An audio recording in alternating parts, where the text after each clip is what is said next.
Hydro electric power plants. Hydro electric power या फिर जल विद्युत ऊर्जा गिरते हुए या बहते हुए जल की काइनेटिक एनर्जी या फिर गतिज ऊर्जा से जो विद्युत या इलेक्ट्रिसिटी उत्पन्न की जाती है उसे हम जल विद्युत या हाइड्रो इलेक्ट्रिसिटी कहते हैं।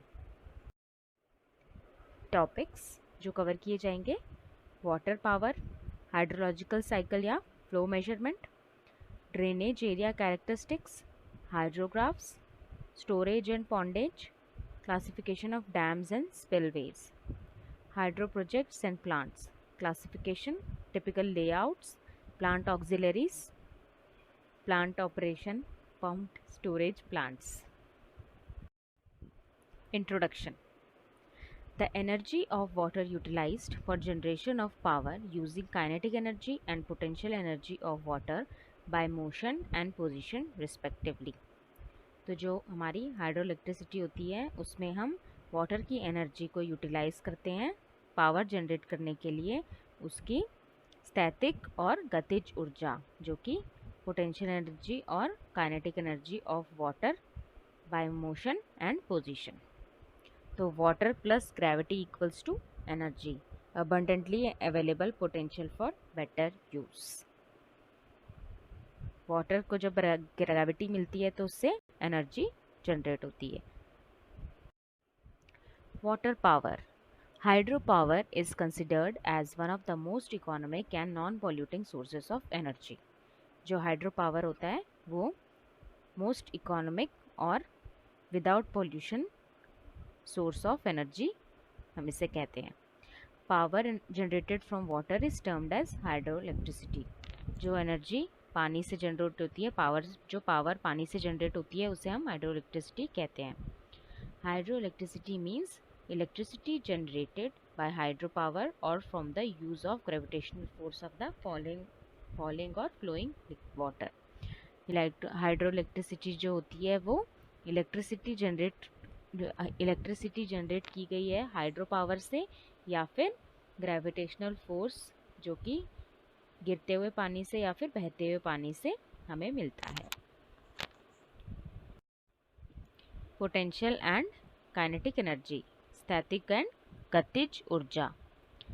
Potential energy is the stored energy in an object और system because of its position और कॉन्फ़िगरेशन। पोटेंशियल एनर्जी या फिर स्टैटिक ऊर्जा जो होती है, जो कि इसका नाम ही है, ये वो एनर्जी होती है जो किसी भी ऑब्जेक्ट में, किसी भी वस्तु में उसके पोजीशन के दौरान होता है या फिर जो उसका कॉन्फ़िगरेशन है उस वक्त जो उसमें एनर्जी होगी वो पोटेंशियल या फिर स्टैटिक ऊर्जा होती है। Kinetic energy. काइनेटिक एनर्जी या गतिज ऊर्जा is an object of an object is relative to other moving and stationary objects in its immediate environment। जो काइनेटिक एनर्जी होती है किसी भी वस्तु की वो रिलेटिव होती है दूसरे मूविंग या फिर स्टेशनरी ऑब्जेक्ट्स की उसके आसपास वाले एनवायरनमेंट में, इमीडिएट एनवायरनमेंट जो उस ऑब्जेक्ट के पास है।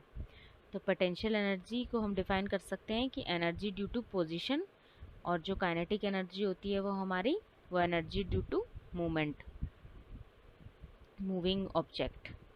तो kinetic energy gets converted to potential energy and vice versa। Diagram of hydropower plant। Hydropower utilizing the water mass that flows due to gravity to turn the turbine and thus turns the coupled generator। Hydro power जो होता है वो utilise करता है water के मास को जो कि फ्लो कर रहा है ड्यू टू ग्रेविटी, और उस ग्रेविटी के फ्लो से हम टरबाइन को घुमाते हैं जो कि फाइनली जनरेटर से कपल्ड होता है। The generated electricity from the generator passes through step up transformer and transmitted to the load in the distance. और जो एनर्जी जनरेट करता है जनरेटर वो पास की जाती है स्टेप अप ट्रांसफार्मर से और उसको ट्रांसमिट किया जाता है लोड पे, जहाँ भी लोड है एट अ सर्टेन डिस्टेंस। तो डायग्राम को किस तरीके से एक्सप्लेन कर सकते हैं हम, ये डैम है या फिर water storage control amount of water as well as the head. Dam में पानी स्टोरेज रहता है ये जो पैसेज दिख रहा है ये इनटेक गेट है where water flows into the penstock. यहाँ से वाटर पेन स्टॉक में जाएगा। तो penstock carry the water to turbines. ये पेन स्टॉक जो होता है ये टर्बाइन तक वाटर को ले जाता है। फिर है inlet valve opens to let the water flow to turbine. ये इनलेट वाल्व है जो खुलता है और पानी टर्बाइन तक चले जाता है। Water flows acting on blades and turns the turbine. यहाँ पे जो वाटर का फोर्स है जो कि इनलेट वाल्व ओपन होने के बाद आया है, ये ब्लेड्स पे एक्ट करता है और फाइनली टर्बाइन हमारी रोटेट करती है, घूमती है। Coupled generator is turn by the turbine. जो हमारा जनरेटर है जो टर्बाइन से कपल्ड है वो टर्बाइन से घूमता है क्योंकि वो उससे कपल्ड है। यह है water flows out to the river. जो वाटर रहता है हमारा वो पानी में रिवर में चले जाता है। अब आगे जनरेटर के बाद high voltage transmission line transmit electricity to the load. और फाइनली जो हाई वोल्टेज ट्रांसमिशन लाइंस होती हैं ये लोड तक इलेक्ट्रिसिटी को ट्रांसमिट कर देती है। तो this is a diagram of hydro power plant. अब देखिए इसमें कौन सी एनर्जी यहाँ पर इन्वॉल्व हो रही है। रिजर्वायर में पोटेंशियल एनर्जी होती है, फिर इनटेक में काइनेटिक एनर्जी, मैकेनिकल एनर्जी है पेन स्टॉक, फिर उसके बाद यहाँ पे आते हैं हमारी मैग्नेटिक एनर्जी और इलेक्ट्रिकल एनर्जी। तो if the water source is in abundance then the water power is very cheap. अगर हमारा जो पानी हमें ईजिली अवेलेबल है नेचुरल सोर्सेज से तो जो हमारी वाटर पावर होती है बहुत ही चीप होती है। Though initial investment is high the operating costs are quite low when compare to other power plants. Initially जब हम प्लांट का सेटअप करते हैं तो जब जो लागत लगती है प्लांट के सेटअप में वो तो बहुत हाई होती है, लेकिन जो ऑपरेटिंग कॉस्ट होती है वो बहुत ही कम होती है अगर हम कंपेयर करें उनको अलग जो दूसरे सोर्सेज से जो हमारे पावर प्लांट्स चलते हैं तो उसमें ये काफ़ी लो होती है ऑपरेटिंग कॉस्ट इसकी। तो ये इसका वन ऑफ द एडवांटेज भी होता है। ये प्रदूषण रहित होती है और इसमें जैसे अन्य स्रोतों की तुलना में इसका उत्पादन, प्रचालन तथा अनुरक्षण की लागत कम होती है।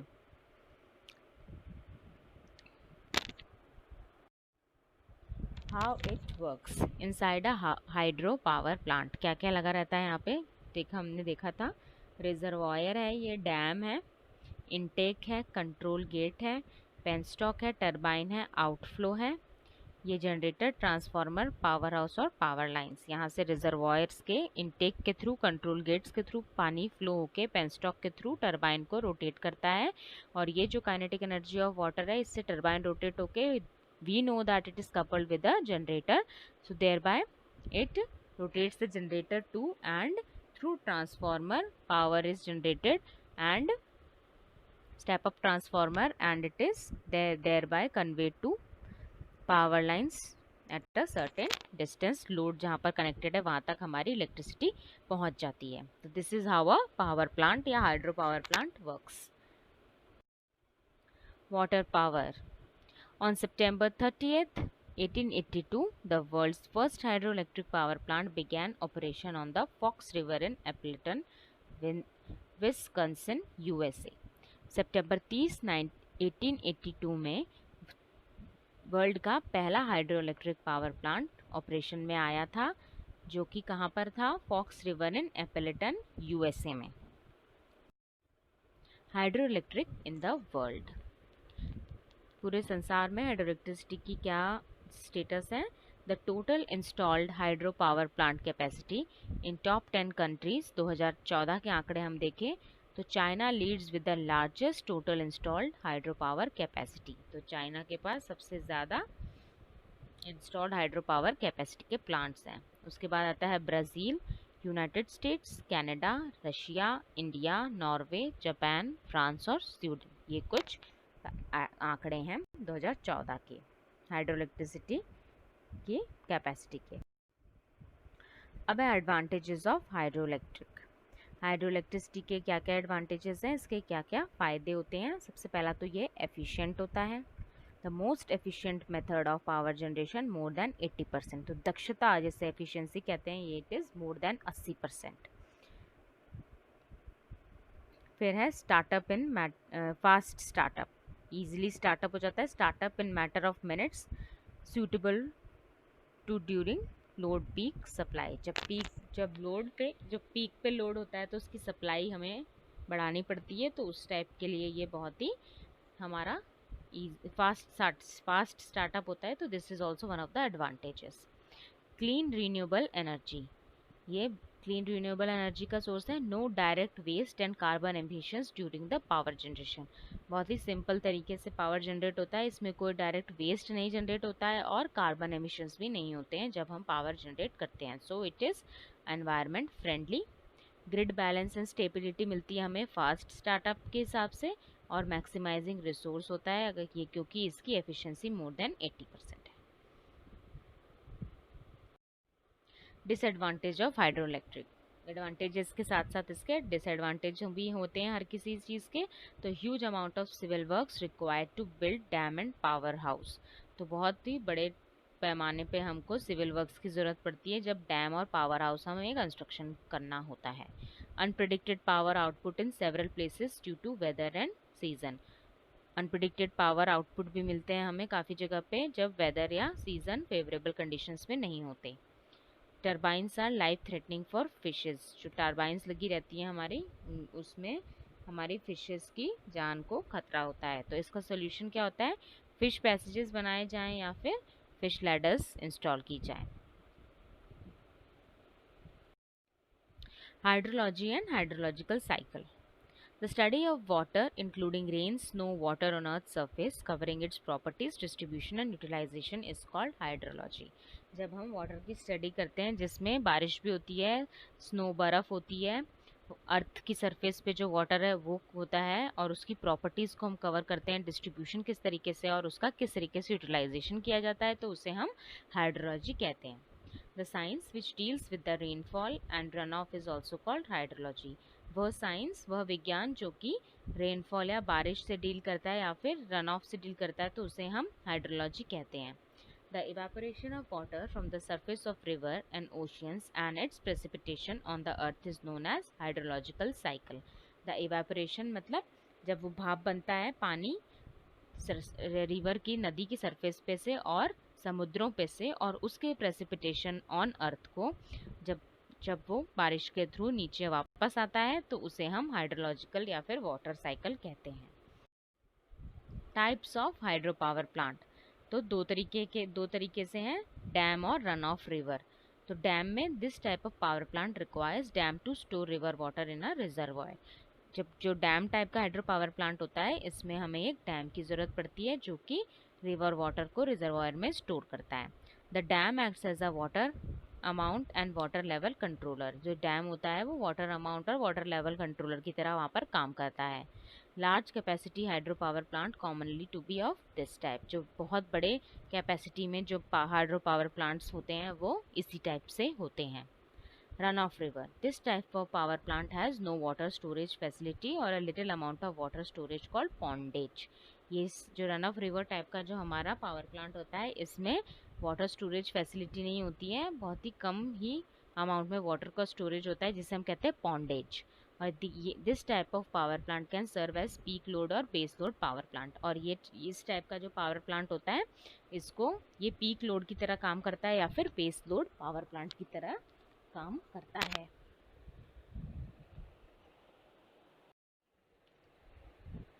तो before the construction of the dam, ये फोटो दिखाई गई है, ये नदी बह रही है दो पहाड़ों के बीच में से, और जब हमने इस पे डैम कंस्ट्रक्ट कर दिया है तो इसकी छवि ही बदल गई है। ये इस तरीके से दिखेगा जब डैम का कंस्ट्रक्शन रिवर पे हम कर देते हैं। What is run of? Run of, part of the water cycle that flows over land as a surface water instead of being absorbed into groundwater or evaporating। ये वाटर साइकिल का वो part होता है जो कि लैंड पे flow करता है सरफेस वाटर की तरह, और एब्जॉर्ब नहीं होता ग्राउंड वाटर में या फिर इवापोरेट या भाप नहीं बनता। तो जो फ्लो हो रहा है हमारा सरफेस पे, दैट इज रन ऑफ। तो that part of the precipitation, snow melt or irrigation water that appears is uncontrolled water streams, rivers, drains or sewers। ये वो पार्ट है प्रेसिपिटेशन का या फिर स्नो मेल्ट का जो कि और इरिगेशन वाटर का जो कि अनकंट्रोल्ड सरफेस स्ट्रीम्स पे, रिवर्स पे या ड्रेन्स और सीवर्स पे मिलता है। हाइड्रोलॉजिकल साइकिल, तो ये सिंपल हाइड्रोलॉजिकल साइकिल है। यहाँ पे ओशियन से इवेपोरेशन दिखाई दे रहा है हमें, ओशन की सरफेस से इवेपोरेशन, भाप बन रही है हमारे पानी की। फिर ये ट्रांसपिरेशन फ्रॉम वेजिटेशंस, जो भी पेड़ पौधे हमारे जो भी लगे हुए हैं उसमें से भी ट्रांसपिरेशन होता है, वो भी ऊपर इवेपोरेट हो जाता है। वहाँ ऊपर सन इसको इस भाप में कन्वर्ट कर दे रहा है। ऊपर जाके बादलों में प्रेसिपिटेशन होता है या फिर rain, snow, hello, slit etcetera होके ये वापस से नीचे ज़मीन पे आता है। और कुछ हमारे जो पहाड़ हैं जिन पे बर्फ़ जमी रहती है उसमें से भी स्नो का मेल्टिंग होता है, ग्लेशियर्स पिघलते हैं, वो वापस से हमारे ज़मीन पे आते हैं थ्रू रिवर्स या फिर, और finally they meet in ocean, वो समुद्र में मिल जाते हैं। ये परकोलेशन वाटर है जो सरफेस में, जो ग्राउंड में जाता है। And this is how again यहाँ से ओशियन से इवेपोरेशन वापस से चालू हो जाता है और precipitation, then rainfall, then it goes like that. ये इस तरीके से हमारी हाइड्रोलॉजिकल साइकिल या फिर वाटर साइकिल काम करती है। इसमें भी हमें दिखाई दे रहा है कि इवैट ईवो इवेपो ट्रांसपिरेशन है, इवेपोरेशन हो रहा है, फिर कंडेंसेशन हो रहा है, water storage in the atmosphere हो रहा है, या सब्लिमेशन से भी डायरेक्टली ऊपर हमारी भाप बन के जा रही है। फिर water storage in ice and snow, से नीचे पानी आ रहा है, snow melt, run of two streams, ये प्रेसिपिटेशन से भी हमें रन ऑफ वाटर मिल रहा है, स्ट्रीम फ्लो मिल रहा है, ये ग्राउंड वाटर डिस्चार्ज भी दिखाई दे रहा है। फिर वाटर स्टोरेज इन ओशियंस, फिर वापस से evaporation, and this is how a hydrological cycle works. एक और तस्वीर दिख रही है इसमें हमें, यहाँ पर हमें इवापोरेशन होता दिखाई दे रहा है। इवापो ट्रांसपिरेशन मतलब कि जो पानियों से या फिर हमारी वेजिटेशन से जो पानी ऊपर भाप बन के जाता है उसे इवापो ट्रांसपिरेशन कहते हैं। ये ओशियन से इवापोरेशन हो रहा है, ये solar energy is the source of evaporation. यहाँ पे वाटर वेपर ट्रांसपोर्ट हो रहा है, यहाँ कंडेंसेशन होके फिर क्लाउड्स में वाटर प्रेसिपिटेशन होके नीचे वापस आता है पानी वाटर टेबल पे, और ये इन्फिल्ट्रेशन होके नीचे ग्राउंड वाटर फ्लो में चला जाता है। कुछ पानी हमारा रन ऑफ होके वापस से रिवर्स और ओशंस में आके इवापोरेशन होके वापस से condensation, precipitation, rainfall, and this is how ये हमारी पूरी साइकिल कंटिन्यू होती रहती है। हाइड्रोलॉजी टर्मिनोलॉजी, तो सबसे पहले है हमारा precipitation. This is same as condensation, that is converting the natural water vapour into water. जो वाटर वेपर है उसको वाटर में कन्वर्ट करता है, इसे हम कंडेंसेशन की तरह भी ट्रीट कर सकते हैं। ये होता है हमारा प्रेसिपिटेशन। ये दो तरीके से होता है, एक लिक्विड प्रेसिपिटेशन जो कि रेनफॉल के थ्रू होता है, और एक होता है हमारा सॉलिड प्रेसिपिटेशन जो कि स्नो के थ्रू होता है। अब run of, it is the portion of the precipitation which reaches the streams again. ये वो पोर्शन होता है प्रेसिपिटेशन का जो कि स्ट्रीम्स में वापस चला जाता है। Run of occurs only if the rate of precipitation exceeds the rate of which water infiltrates into the soil. Run of तभी होता है जब रेट ऑफ प्रेसिपिटेशन जो होता है वो rate of water infiltrates into the soil से ज़्यादा होता है, तभी रन ऑफ होगा, वरना नीचे ही अब्जॉर्ब हो जाएगा। इवेपोरेशन क्या है? If it takes place from the surface of ocean, rivers, lake etcetera, तो ये हमारा इवेपोरेशन होता है। और the storage water is used for irrigation, water supply, energy production etcetera. It is a cyclic movement of water from the sea to the atmosphere of the evaporation and then back to earth by precipitation. Hydrological equation जो होती है, precipitation is equal to run off plus evaporation. फिर आता है हमारा flow measurement. The quantity of water flowing in the river would be varying and may not be constant for a period of time. जो water flow कर रहा है नदी में वो वेरिंग, वो अलग अलग तरीके से होगा, ज़रूरी नहीं है कि एक ही कांस्टेंट रहे एक टाइम ड्यूरेशन में। Therefore the flow measurement is very important, इसलिए हम फ्लो मेजरमेंट करते हैं।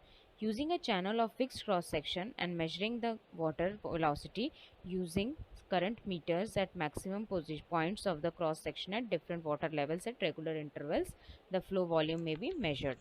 एक चैनल अगर हम यूज़ करें एक फिक्स्ड क्रॉस सेक्शन का, और हम वाटर की वेलोसिटी को मेजर करें using current meters maximum points पे, और अलग अलग डिफरेंट वाटर लेवल्स पे क्रॉस सेक्शन पे रेगुलर इंटरवल्स पे, तो हमें फ्लो वॉल्यूम का पता चल सकता है. And by integrating the velocities over the cross sectional flow can be calculated. A curve can be plotted between gauge height and discharge. Run off measurement के मेथड्स क्या क्या हैं? It can be measured by rainfall records, जो कि run off over the catchment equals to rainfall into coefficient.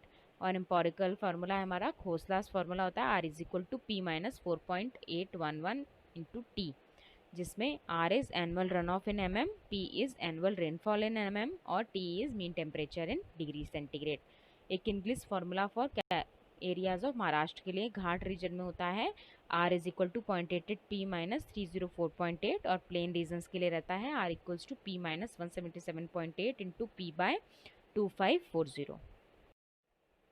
लासिस formula कहता है R equals to P by 1 plus 3084 F by PS, जहाँ पर R is equal to monsoon run off in mm है, S is equal to catchment area factor, F is monsoon duration factor और P is equal to monsoon rainfall in mm.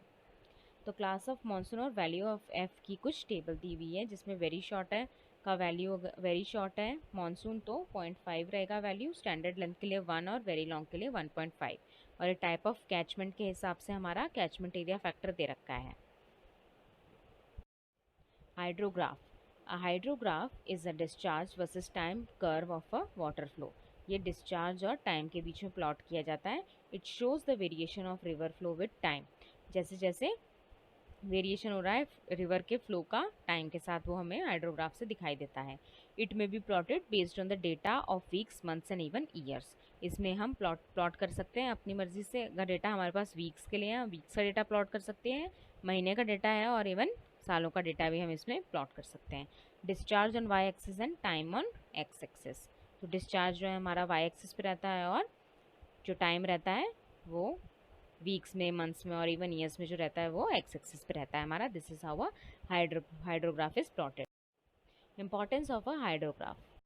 Hydrograph gives the discharge available at different time, day, week, month, year पे जो भी discharge रहा होगा वो हमें इससे पता पड़ता है. Maximum and minimum run of can also be studied. Maximum और मिनिमम रन के बारे में हम इससे अच्छे से स्टडी कर सकते हैं. It gives mean run of. इससे हमें मैक्सिमम और मिनिमम पता है तो हम इससे मीन भी निकाल सकते हैं. It helps in studying the effect of storage on flow. इससे हमें क्या पता चलता है? Effect of storage on flow क्या है, इसका भी हम हाइड्रोग्राफ से पता लगा सकते हैं. The area under the hydrograph gives the total volume of water for given duration. और जितना एरिया हाइड्रोग्राफ के अंडर कवर होता है उससे हमें टोटल वॉल्यूम ऑफ वाटर पता चल जाता है कि उस पर्टिकुलर ड्यूरेशन के लिए कितना वॉल्यूम ऑफ वाटर वहाँ पे है. Drainage area characteristics. In drainage area characteristics generally used to study the hydrographs, flow duration curves, mass curves for estimation of storage capacity of a reservoir. इसमें हमें क्या क्या पता चलता है? Flow duration curves, mass curves for estimation of क्या storage capacity होनी चाहिए एक रिजर्वॉयर की. There are 3 types of streams based on nature of flow. Steady flow rivers होती हैं, फ्लैशी फ्लो रिवर्स होती हैं, और पेरेनियल फ्लो होता है. Drainage area characteristics. अब है steady flow rivers. If the variation of discharge is less for a considerable time, which streams are termed as steady streams. जब वेरिएशन ऑफ डिस्चार्ज होता है वो कम होता है कंसिडरेबल टाइम में, तो उसे हम कहते हैं स्टेडी स्ट्रीम्स. फ्लैशी फ्लो क्या होता है? In certain areas where salt surfaces are impervious या फिर solid, irregular distribution and slope. तब कुछ एरियाज में जहाँ पर जो सॉइल की सरफेस होती है वो सॉलिड होती है, तो इरेगुलर डिस्ट्रीब्यूशन होता है वहाँ पे, और स्लोप्स भी होते हैं. और पेरेनियल स्ट्रीम्स क्या होते हैं? The streams in the geographical areas of monsoon lands. Generally river flow level are low in summer and high duration monsoon time. Such streams are called perennial streams. जहाँ पर summer में तो flow levels low रहते हैं और high रहते हैं monsoon के टाइम पे, तो इन्हें हम पेरेनियल स्ट्रीम्स कहते हैं. Phases of hydrological cycle. The hydrologic data generally consist of a sequence of observations of some phase of the hydrological cycle made at a particular site. जो hydrological data होता है उसमें हमारे पास sequence of observations होते हैं, और कुछ phase जो है हाइड्रोलॉजिकल साइकिल के at a particular site. The data may be a record of the discharge of a stream at a particular place, or it may be a record of the amount of rainfall caught in a particular range gauge. Flow duration curve. Flow duration curve is a plot of discharge versus percentage of time for which the discharge is available. Flow duration curve होता है जो कि plot होता है discharge versus percentage of time, जितने time तक वो discharge available था. It is obtainable from hydrograph data, और ये hydrograph data से हम इसे बनाते हैं. The flow of discharge can be expressed as cubic meters per second, per week or other unit of time. This flow duration curve is also known as power duration curve, और इसे power duration curve भी कहते हैं. Discharge versus time. Mass curve. It is a plot of cumulative volume of water that can be stored from a stream flow versus time in days, weeks और months. ये एक cumulative volume का plot होता है, जो water का cumulative volume होता है उसका plot है, जिसको हम stream flow versus time में प्लॉट करते हैं. और टाइम जो होता है वो दिनों में हो सकता है, हफ्तों में हो सकता है, या फिर मंथ्स में हो सकता है. It shows a mass curve. Maximum intercept between line A B and mass curve is known as a reservoir capacity. जो हमारा मास कर्व है इसको हम रिजर्वॉयर कैपेसिटी भी कहते हैं. The slope of the mass curve at a point gives the rate of inflow at that instant. Storage and pondage. तो storage क्या है? The collection of water in a reservoir upstream of the plant and increasing the capacity of the stream for a long period of time is called storage. ये जो है हमारा पानी का collection है एक रिजर्वायर अपस्ट्रीम में प्लांट के लिए, और उसकी कैपेसिटी को हम इंक्रीज करते रहते हैं, स्ट्रीम की कैपेसिटी को for a long period of time. इसे हम स्टोरेज कहते हैं. Storage plants work as base load stations. Base load plants are of high capacity and takes the load on the base portion of the load curve. Peak loads plants are designed for taking care of peak loads. Pondage. For a short period of time, the pondage increases the stream capacity behind the dam near the plant. बहुत ही short period के लिए pondage जो होता है वो stream capacity को increase कर देता है किसी dam या फिर dam के पीछे या फिर near the plant. Pond permits to store water during off-peak hours, and this could be used during peak hours of the same day. If there is a considerable distance between plant and the reservoir, pond is needed at the plant to regulate the flow. Selection of site for hydroelectric power plant. ये बहुत ही important है जिसको हमें समझना ज़रूरी है. तो सबसे पहले वाटर अवेलेबिलिटी होनी चाहिए. जहाँ भी हम हाइड्रो इलेक्ट्रिक पावर प्लांट लगा रहे हैं तो भाई नाम में ही हाइड्रो है, तो उसके लिए हमारे पास एक वाटर की साइट अवेलेबल होनी चाहिए. The estimates of the average quantity of water available should be prepared on the basis of actual measurements of stream or river flow. जो हमारा एवरेज क्वालिटी होता है जो कि वाटर अवेलेबल है उसको हमें प्रिपेयर कर लेना चाहिए on the basis of actual measurements of stream या फिर water river flow. The river flow data should be based on daily, weekly, monthly and yearly flow over number of years. जो river flow का data है उसको हम daily, weekly, monthly या yearly flow के according हम बना सकते हैं. The plant capacity and the estimated output as well as the need for the storage will be governed by average flow. जो प्लांट कैपेसिटी है और एस्टिमेटेड आउटपुट है और जो हमें स्टोरेज के लिए नीड है वो हमें गवर्न करेंगे एवरेज फ्लो से. ये सारे parameters. The primary or dependable power which is available at all times when energy is needed will depend upon the minimum flow, or the maximum flood flow governs the size of the headwards and the dam to be built with adequate spillway. Water storage के लिए भी water storage भी बहुत important factor है. The output of a hydro power plant is not uniform due to wide variation in rainfall. जो hydro power plant का output होता है वो यूनिफॉर्म नहीं होता है क्योंकि बहुत ही वेरिएशंस होते हैं रेनफॉल में. To have a uniform power output, the water storage is needed so that excess flow at certain times may be stored to make it available at the times of low flow. इसीलिए हमें uniform power output के लिए water storage बहुत ही ज़रूरी है. जब हमें पता है कि जब लो फ्लो चल रहा है तो उसके लिए हमारे पास एक्सेस फ्लो का प्रोविज़न होना चाहिए, इसलिए हम वाटर स्टोरेज बनाते हैं. To select the site of the dam, careful study should be made of the geology and topography of the catchment area to see if the natural foundations could be found and put to the best use. इसलिए हम जब site select करते हैं dam के लिए तो careful studies की जाती है जियोलॉजी और टोपोग्राफी की, जिससे हम कैचमेंट एरिया को देख सकें और उसमें हमें पता चल सके कि बेस्ट यूज़ किस तरीके से एरिया का हो सकता है. Head of water. The level of water in the reservoir for a proposed plant should always be within the limits throughout the year. तो ये भी important factor है, जो level of water है reservoir में जो भी proposed plant का है तो वो within limits होना चाहिए पूरे throughout the year. Distance from the load center. Most of the time, the electric power generated in a hydroelectric power plant has to be used some considerable distance from the site of the plant. जो site है plant का उससे काफ़ी दूर रहता है. So to be economical on transmission of electric power, the routes of the distance should be carefully considered since the cost of erection and transmission lines and their maintenance will depend upon the route selected. तो इसीलिए जो distance है हमारा plant और जो हमारा site है उसका, तो वो हमें उसको ऑप्टिमाइज़ कर लेना चाहिए जिससे कि हमारा मेंटेनेंस वो डिपेंड करेगा कि हमने कौन सा रूट सेलेक्ट किया है. Before the construction of dam, and this picture is again access to site. Access to site, it is always desirable factor to have a good access to the site of the plant. Easily access कर पाए वहाँ पे हम. This factor is important if the electrical power generated is to be utilized at or near the plant site. The transport facilities must also be given due to consideration. और transport facilities भी opt होनी चाहिए. Type of land or site. The land to be selected should be cheap and rocky. उस पत्थरों भरा होना चाहिए, सस्ता होना चाहिए. The land should have largest catchment area to store water at high head and will be economical in construction. Largest catchment area होना चाहिए जिसमें हम वाटर स्टोर करने वाले हैं और हाई हेड होना चाहिए जो कि हमारा इकोनॉमिकल होगा कंस्ट्रक्शन के दौरान. The rock should be strong to withstand the stresses transmitted from the dam structure as well as the thirst of the water when the reservoir is full. The rock should remain stable in all conditions. कैसी भी conditions हो, rocks जो है वो stable हो.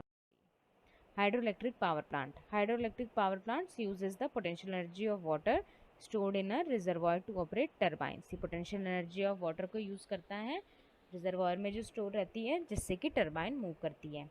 The turbines are connected to large generators and can operate on varying volumes of water adapt to changing demands for electricity.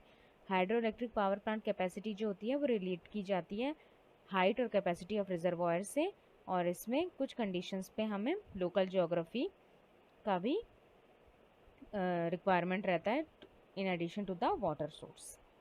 Hydro is a renewable energy source and most cost effective than many other renewable resources of energy such as photovoltaic. ये जो होती है renewable energy source होता है और cost effective होता है as compare to हम दूसरे सोर्सेज ऑफ एनर्जी से अगर कंपेयर करें. Hydro power currently provides about 25% of the world's electricity and is very flexible in scale. अपनी जो पूरे संसार की जो इलेक्ट्रिसिटी है उसमें से 25% जो होता है वो हाइड्रो इलेक्ट्रिक पावर से हमें मिलता है. Commercial installation ranges from 1 megawatt up to the largest installation to date of 18,400 megawatt in China. Essential features of water power plant. The essential features of water power plant are, एक catchment area हो गया हमारा, फिर reservoir हो गया, ये dam है, inlet water veg और स्पिलवेज है, कंड्यूट्स हो गए, हमारे लार्ज सर्ज टैंक्स हो गए, प्राइम मूवर्स हो गया, और टेल रेस और आउटलेट वे वाटर और पावर हाउस हो गया. पहला है catchment area. The catchment area of a hydro power plant is the whole area behind the dam. जो डैम के पीछे वाला एरिया जहाँ पे हमारा वाटर कलेक्ट रहता है, ड्रेनिंग इनटू अ स्ट्रीम और river across which the dam has been built at a suitable. Flow sheet है हाइड्रो पावर प्लांट की हमारी. रिजर्वायर से ये कैचमेंट एरिया, फिर ये डैम के थ्रू स्लूस और वॉल्व गेट से, नीचे पेनस्टॉक के थ्रू, इनलेट वॉल्व के थ्रू, टरबाइन में जाके, टरबाइन से हमारा यहाँ से टेल रेस में चला जाएगा. ड्राफ्ट ट्यूब है ये, और यहाँ से टरबाइन के आगे ऑल्टरनेटर लगा हुआ है, और ऑल्टरनेटर के आगे हमारा पूरा इलेक्ट्रिसिटी जनरेट होके हमारा साइड पे चला जाएगा. Catchment area. The catchment area of plant is the whole area behind the dam draining into a stream और river across which the dam has built at a suitable. Reservoir. The whole of the water available from the catchment area is collected in a reservoir behind the dam. The purpose of storing water in this reservoir, इसको हमें uniform power output चाहिए, इसीलिए हम इसको store करते हैं.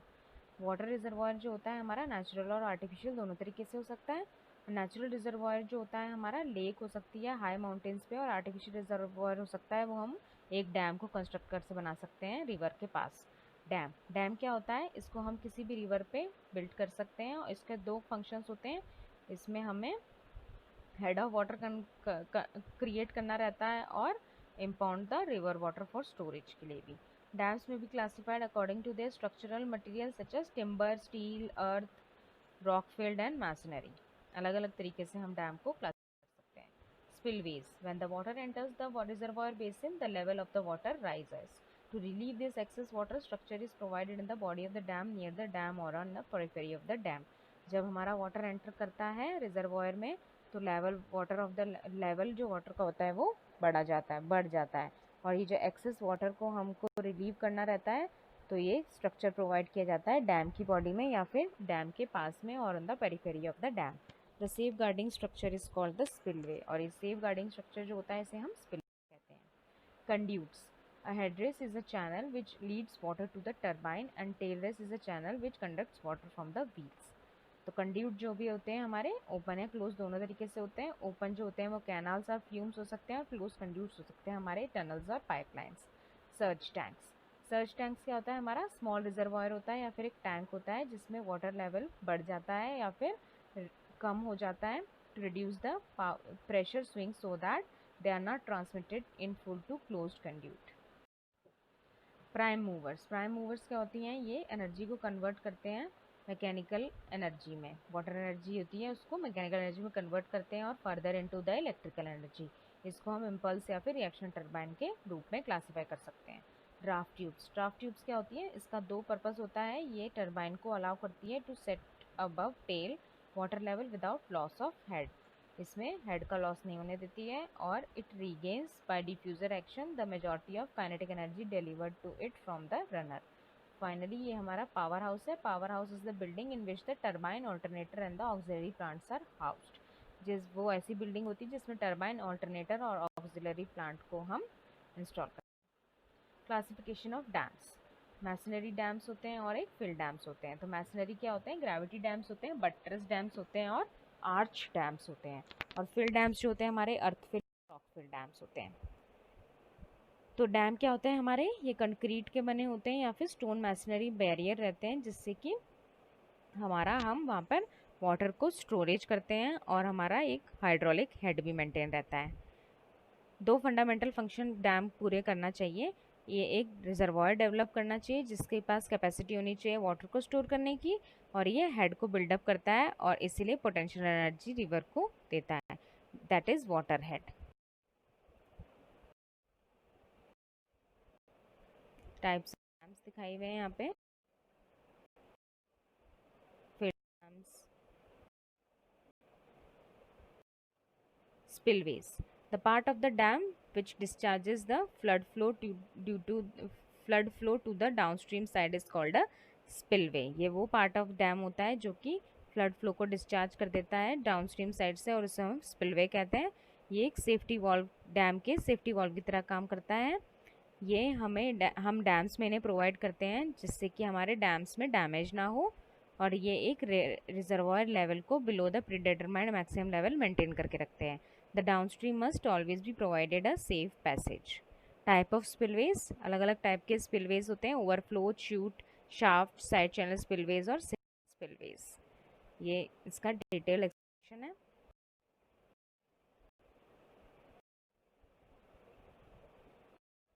Search tanks हैं, simple inclined expansion chamber tanks, restricted orifice or throttled tanks, differential surge tanks, draft tube, draft tubes, hydropower projects and plants हैं based on available head हो गए, based on nature of load, based on the quantity of water available। तो उसे अलग अलग हम करते हैं।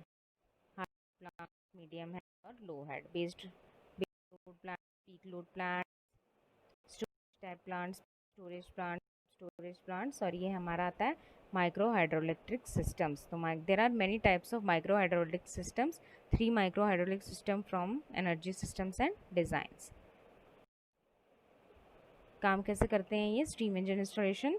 Micro hydroelectric system take water from a steam and channel it to the pipeline that creates a vertical drop in order of the water to turn turbine and that powers the system. Micro hydraulic system जो होता है ये stream से water को लेता है और channel करता है इसको पाइपलाइन के थ्रू, जिससे कि एक वर्टिकल ड्रॉप क्रिएट होता है in order for the water to turn turbine and that powers the system. और फाइनली वो पावर सिस्टम को पावर करता है. इस तरीके से एक हमारा माइक्रो हाइड्रो सिस्टम काम करता है. Thank you.